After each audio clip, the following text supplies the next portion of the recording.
And now we have e-commerce major weaknesses, addressing the issues from Buying.com perspective. Joshua Jahani, Chief Strategy Officer at Buying.com. Please welcome Joshua.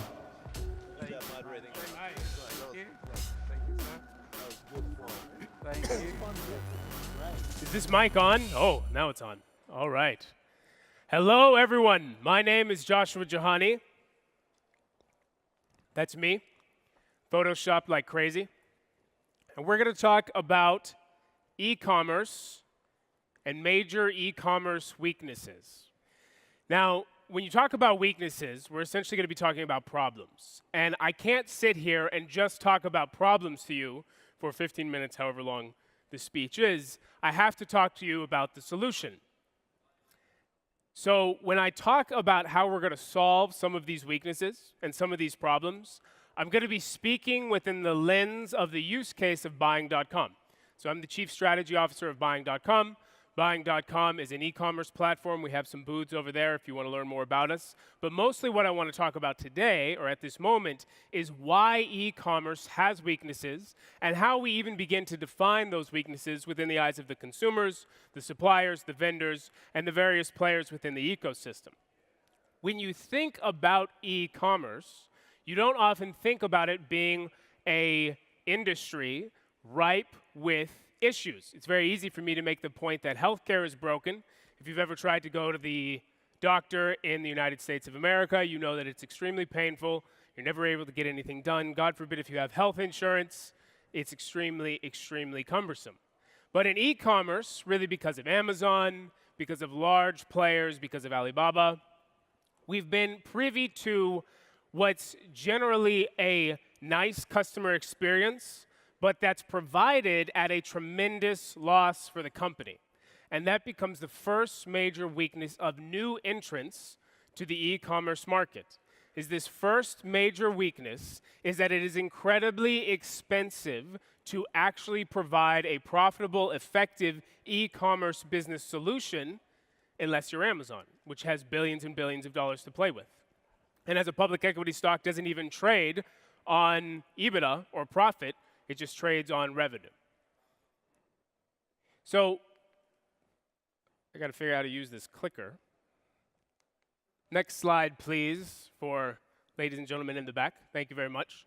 So the first piece is, how prevalent is this problem in e-commerce?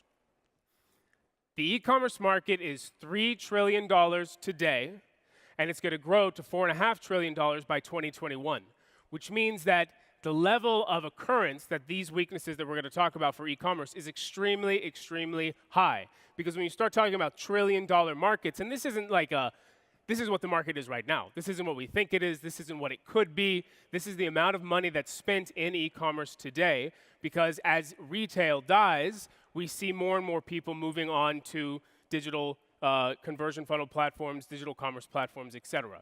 And this market is only going to keep growing. And for the most part, new entrants into this market are having trouble. Enter essentially the Buying.com solution, or rather enter the blockchain solution that Buying.com is leveraging. Next slide, please, to help disrupt this. Next slide, please. So the two major problems that exist in e-commerce right now, because of its fragmented state, is one, it is difficult to get low-cost goods. If I sign into Alibaba right now, and I try to order whatever it is, some kind of widget, I'm going to have to order 10,000 in order to get the low cost that Alibaba offers me. And the reason that they're going to do that is obviously because, as far as economies of scale go, thank you very much. We're not going to talk about Farron, but while they get that figured out, as far as economies of scale go, I don't need 10,000 widgets. I need one widget. So I'm going to have to pay a premium because of essentially the cost that it takes to distribute these widgets. Back one slide, please. So the first step to solving this major weakness of essentially high-cost goods for a retail consumer is aggregating orders from retail consumers like you and me and hitting minimum order quantities with large suppliers like Alibaba, like Amazon wholesale, etc. So think about that for a second. So the first step to addressing this major weakness of e-commerce, which is essentially high cost, is that you need to be able to take advantage of the basic economies of scale that have existed inside the e-commerce industry for decades. You could even make the argument centuries, and aggregate those orders in one consolidated platform. So that's the solution, and that's how it meets the problem. And that's essentially what we're building inside Buying.com. Now, if you try to aggregate orders, like Alibaba, I'm sure has thought about this. I'm sure Jack Ma and the folks at Alibaba at some point sat down and they said, you know, if we could really aggregate orders, we could allow more consumers to come onto our platform and purchase from us. But the fact is that without a solution like blockchain, aggregating all of that data in a transparent, trust-driven way becomes incredibly expensive. And so for Buying.com and for the people that are working with us as our partners, et cetera, is that we are taking advantage of blockchain to mitigate that problem. So it's a classic use case of blockchain by hitting those minimum order quantity pieces. Now you say, hold on, okay? So Joshua, I'm sold. Minimum order quantities, that makes sense. If I can get cheaper goods, then I could distribute those goods with a higher cost supply chain network, et cetera. But just me aggregating goods is not going to be sufficient enough for me to break in as a new entrant to the e-commerce space. Now notice I'm using new entrant, which is Michael Porter's 5 forces, et cetera. I have to be able to get that product to the consumer. How am I going to do that? How am I going to aggregate all of these widgets that I just got for a really good cost because we used blockchain to aggregate the orders from all of us direct-to-consumer purchasers at this point, and then get those to the people who want these, the people who want these widgets in New York City, in Las Vegas, in California, et cetera. And that is where blockchain is a true native use case, is that what we found out that what our customers are asking us to do, and essentially what we're building right now, and is part of our MVP launching in September, is that we can allow people to tokenize latent space in their garage, in their home, in their living room, in maybe the living room or the room of someone that they want to leave. So you don't want them to stay at your house anymore, maybe the guest bedroom, so that people won't stay and bother you. I live in New York City, so people are always coming and staying in my guest bedroom, and it gets really annoying. So you can tokenize that latent space the exact same way that Uber, Lyft, Airbnb, Outdoorsy, has anyone heard about this company Outdoorsy, which allows you to rent out your RV, essentially? These assets that we all own in our lives that have a tremendous amount of latent space, and they're not used. So if you can tokenize that space, essentially applying certain parameters like square footage, certain parameters like location, all of a sudden I can say to the world, okay, fine, I got the cheap goods on Alibaba or whoever the supplier is, but now I'm storing these goods inside of my 2-bedroom apartment, so no one's going to come visit me in New York City, inside of my, maybe it's a semi-professional or micro-professional warehouse in New Jersey, in California, et cetera. And then all of a sudden, you've taken some native use cases of blockchain, applied them to getting buyers the lowest cost goods possible, and then applied a very natural business model that we've all seen with Uber, Airbnb, et cetera, into allowing people to utilize this latent space. And that's essentially the vision, is in supporting new entrants into the e-commerce market, we're going to give them 2 things that they cannot get, A, from any other company, and B, from any other technology. If you tried to build this 10 years ago, you have to build 100 different APIs, and it would be extremely expensive, and by the time even someone used your API, it'd be out of date, and you'd have to redo it, and it would be crazy. We're going to give buyers, and then therefore sellers, middlemen in the e-commerce value chain, selling fast-moving consumer goods. So these are non-regulated consumer goods. We're going to give them low-cost access, and then we're going to give them a way to communicate that low-cost access good is available for distribution in a local network. And that's essentially what this slide is saying, is that there's e-commerce storefronts for all retailers. We have a decentralized hyper-local micro-distribution and storage system. And then we have this direct-to-consumer pricing. We talked about that. And then e-commerce on demand.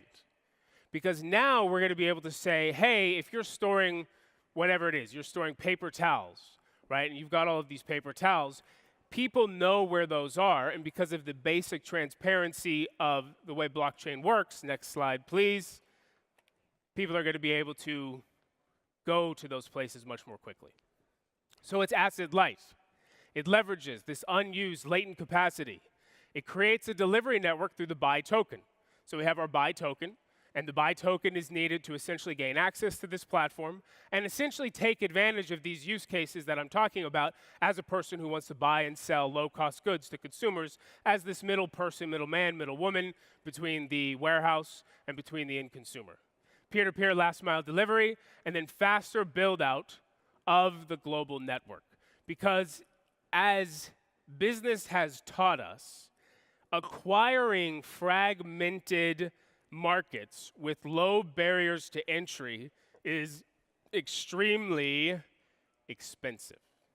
It's extremely expensive because essentially you have to be first to market, so you have to acquire as much market share as possible. This is what Travis Kalanick did with Uber. He said he knew fundamentally there was no reason someone was going to use Uber and not Lyft. So what did he do? He broke all the laws. He went gung-ho directly into those regions. He said, screw the laws, I'll just deal with it, I'll pay for the lawyers. But Uber has to be first to market here.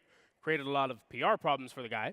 So, that's something he's had to deal with, and obviously he's dealing with right now, in addition to the board at Uber. But that's the basic vision. Next slide, please.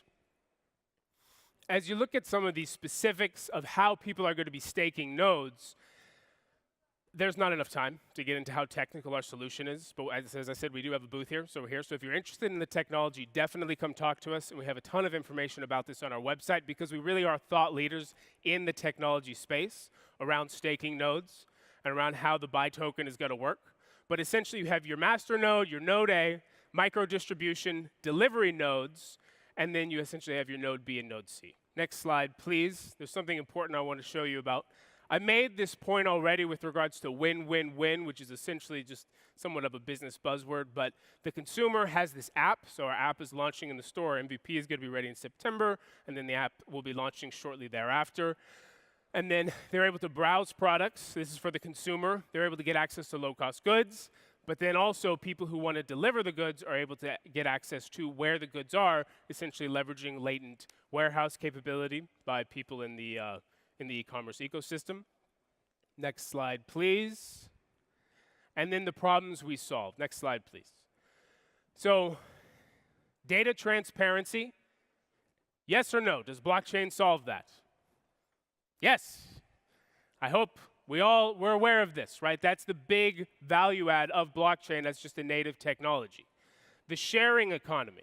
So this gets into sharing economy, about sharing my warehousing or my storage space with other people who are delivering the goods that I'm storing using the buy token. Next slide, please. Chargebacks, and then e-commerce on demand. I don't know if I would describe it as a weakness for e-commerce, but certainly one of the needs in e-commerce is faster e-commerce. And Amazon is providing this. They're working very hard. This is why they're investing in drones, et cetera. But to invest in drones, to invest in autonomous vehicles, Uber would argue that they're in this space. Uber would say, we're in the transportation space. Taxi is just the first use case. So there's a lot of big players coming at this space. We don't see ourselves as competing with an Amazon or an Uber or anything like that, but we essentially have these features of Genesis and iDeliver that allows people to utilize this infrastructure and do what we call it FMCG, fast-moving consumer goods, so that they can be ordered off the Buying.com app. Does anyone here use Postmates? Similar to Postmates. Imagine Postmates with a larger ecosystem, and then Postmates people are essentially like freelancers. Well, they can be employees, that's fine, doesn't matter. Next slide, please. Next slide, please. We are an ERC20 token right now. We are going to fork off of Stellar. And that's essentially for two basic reasons. Number one, Stellar was initially created for the banking industry, and so it's very fast. And because of the speed of transaction, and it'll essentially allow Buying.com to scale much more rapidly, these check marks are essentially a competitive analysis between what Bitcoin uses with proof of work, the proof of stake model that's mostly used by Ethereum, et cetera, and then the Stellar consensus protocols at the bottom, which essentially has all of the green check marks. That's what this slide is supposed to say. So we've really thought about it, and we've done the technology due diligence. Next slide, please. We made the point about how it's low cost. We're talking about our traction, which is about the completed MVP, the immediate growth opportunities. The business Buying.com has about $4 million of assets already, and it has positive revenue. We've grown through acquisition, and then we have an extensive partner network with dropshipper.com and other e-commerce players. Next slide, please. Next slide, please. We talked a lot about the roadmap. Next slide, please. I want to show you the team. Next slide, please. So this is us. You can see me. I'm the Chief Strategy Officer. Gene Gabriel has exited over 10 different technology companies. Raghu Bala, one of the sharpest technology minds in the industry today, is our CEO.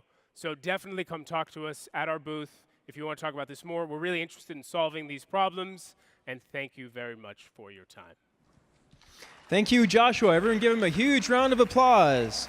That was e-commerce major weaknesses, addressing the issues from Buying.com perspective.